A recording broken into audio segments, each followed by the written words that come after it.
Kreu i BDI-s Ali Ahmeti është i ndërgjegjshëm që në gjirin e partisë që drejton ka edhe funksionar të papërgjegjshëm.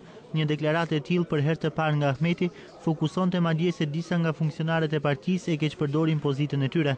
Këtë qëndrim Ahmeti e shprehu teksa mori në dorë raportin e fundit të progresit nga Komisioni Evropian, dorëzuar nga ambasadori i BE-s në Shkup, Ivo Orav. Nëse do të bëhesh pjesë e Bashkimit Evropian, duhet të jesh edhe autokritik. Pse mendon ti i gjithë Bashkimi Demokratik për integrim e enjoyon? Pse a nuk e keqpërdorin, do thotë, pushtetin? Pse atë gjithë e enjoyon të vëmërohet dhe PMNE-s? Jo. Lideri i BDI-s theksoi se vendi duhet të përfitojë nga kritikat dhe të punojë më shumë për menjanimin e problemeve që sipas tij janë reflektuar drejt në raportin e progresit.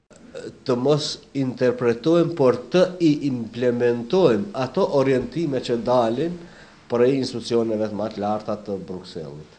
Reforma në gjyqësia na duhet, sigurisht na duhet. A ka gjyqësi selektive? Po, ka gjyqësi selektive. A ka administratë politizume e partizume? Po, ka. A janë të gjitha mediumet e lira?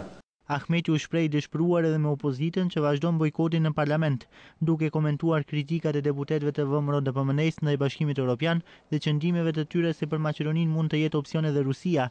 Ahmeti apeloi për maturi, sipas tij, BE-ja dhe NATO nuk mund të kenë zëvendësim dhe me këtë çështje nuk duhet bërë shaka.